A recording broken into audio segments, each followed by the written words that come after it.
आप जो भी करते हैं वो सभी क्लाइमेट चेंज को ही बढ़ावा देते हैं। हम जो भी करते हैं हम इस धरती को बर्बाद ही कर रहे हैं। सबसे पहली बात, हम इस धरती को बर्बाद कर क्यों रहे हैं? उससे पहले हमें ये पूछना होगा, इस धरती को बर्बाद करने का मतलब क्या है? मतलब तो आपके सामने ही है। क्लाइमेट चेंज, ग्लोबल वार्मिंग, हर तरह का पोल्यूशन, ये सभी प्लास्टिक का प्रॉब्लम है। आपके चारों ओर ही देख लो, जहाँ देखो वहाँ हर कहीं आपको बस कूड़ा कचरा ही देखने को मिलेगा। तो ये सब क्या है? ये सब दुनिया की बर्बादी नहीं है तो क्या है?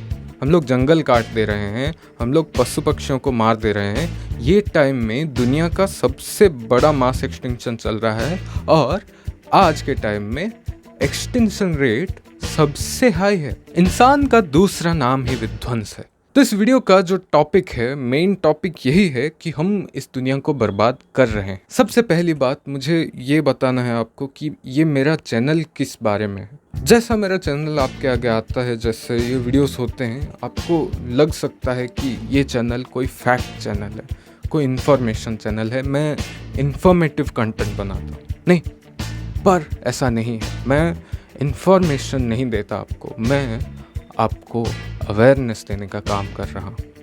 मुझे आपको अवेयर करना है, मुझे आपको जताना है कि ये सब हो क्या रहा है, मुझे आपको बताना है कि ये आप कर क्या रहे हैं, ये हम क्या कर रहे हैं जिससे ये दुनिया इतनी बर्बाद हो रही है, और हम क्या कर सकते हैं जिससे ये दुनिया बर्बाद ना हो, जिससे ये दुनिया बच सके, जिससे हम बच सके। हम इस दुनिया का पार्ट ही है ना, चूतिए, या नहीं है?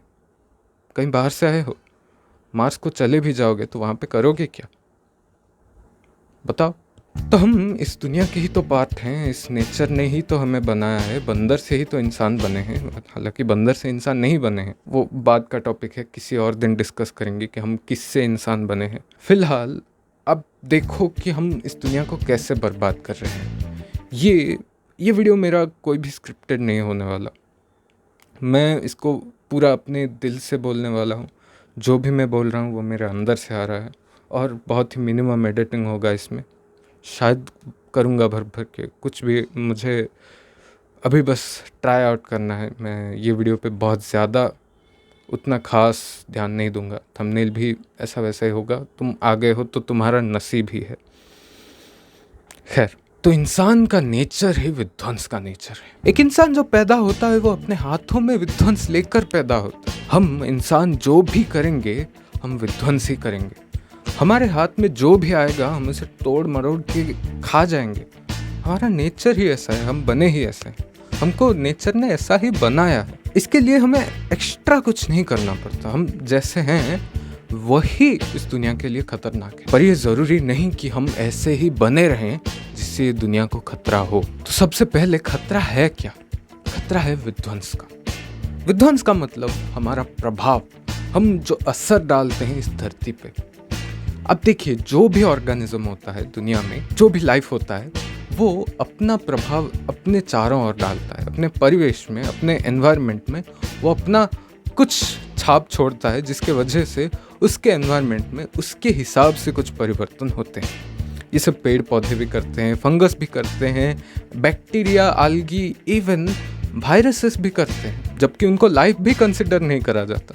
अब इंसान, हम जिसके पास एक बहुत बड़ा दिमाग है, बहुत इंटेलिजेंट दिमाग है, वो क्या करता है? उसके पास एक एक्स्ट्रा ऑर्डिनरी क्षमता है। ये क्षमता हमें तब आई जब हम अपने भाव को बहुत अच्छी तरह से एक दूसरे से बयां कर पाए। इससे फ़ायदा ये हुआ कि हम जो भी आइडियाज़ कंस्ट्रक्ट करते थे वो सब हम एक बहुत ही सोफिस्टिकेटेड मैनर में एक दूसरे से शेयर कर पाए। ये था द एरा ऑफ लैंग्वेज। ये था वो समय जब भाषा की डेवलपमेंट हुई। भाषा एक ऐसी चीज़ है जिसने आज के इंसान को आज का इंसान बनाया है, और यही इंसान है जो आज सबसे ज़्यादा बर्बादी कर रहा है। ये नेचर का नियम ही है कि हम इंसान रहेंगे तो बर्बादी होगी ही, पर ज़रूरी नहीं कि हम इस बर्बादी के नियम को फॉलो ही करें।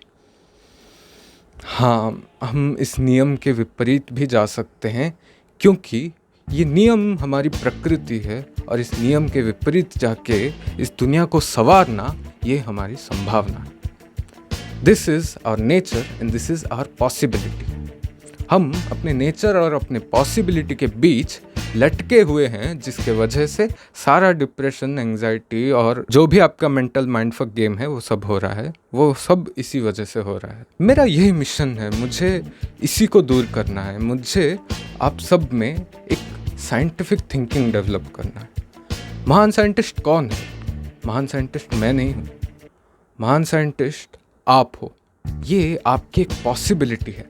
मैं एक सेना बनाना चाहता हूँ महान साइंटिस्ट्स की, मैं एक फौज बनाना चाहता हूँ जो इस क्लाइमेट के लिए, जो इस दुनिया के लिए काम कर सके, जो इस दुनिया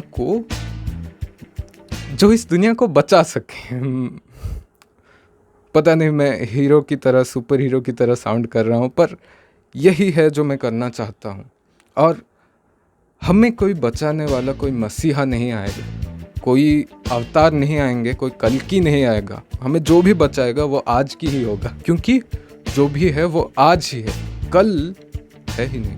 आप अगर उस मूवी की भी बात करो, कल्कि 2898 AD, उसमें भी जो कल्कि अवतार की बात होती है वो 274 साल बाद की बात है। अभी हमारे पास 10 साल भी टाइम नहीं है। तब तक अगर एक भी इंसान बच जाए तब भी आश्चर्य होगा, जिस रेट से हम आज चल रहे हैं। जितने प्रॉब्लम्स हैं उनके बहुत ही सरल सॉल्यूशंस हैं, बहुत ही सिंपल सॉल्यूशंस हैं, पर हम उन्हें देख नहीं पा रहे क्योंकि हमारे आंखों में पर्दा गिरा है।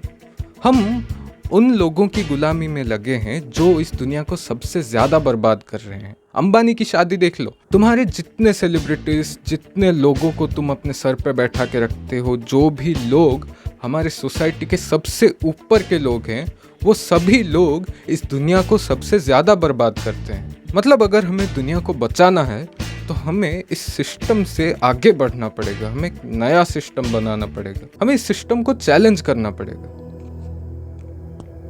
हाँ, तो ये चल रहा है। मुझे पहचानो दोस्तों, मैं हूं इविल साइंटिस्ट। और जब भी, जितना भी ये महान साइंटिस्ट पावरफुल होता जाएगा, उतना मैं इविल साइंटिस्ट पावरफुल होता जाऊंगा। और जितना जितना ये दुनिया को बचाने की बात करेगा, उतना उतना मेरी दुनिया को बर्बाद करने की शक्ति बढ़ती जाएगी। अब देखते हैं वो दुनिया को बचाता है या मैं दुनिया को बर्बाद कर पाता हूँ। और हाँ, उसको मत बताना, अभी टाइम नहीं हुआ है, चलता हूँ, बाय बाय। होगा कुछ हुआ क्या?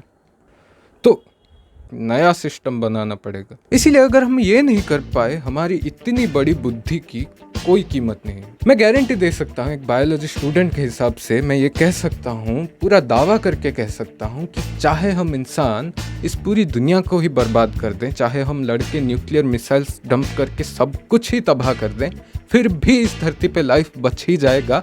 और तब भी एक कोई भी इंटेलिजेंट लाइफ डेवलप हो ही जाएगी। और वो जो दुनिया होगी हमारे बाद की, वो बहुत सुरक्षित होगी और बहुत टाइम तक चलेगी।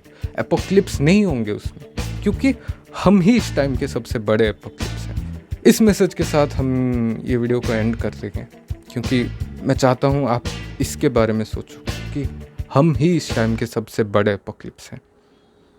सोचो, इसी बात को सोचो, इसी बात को अपने मन में दोहराओ।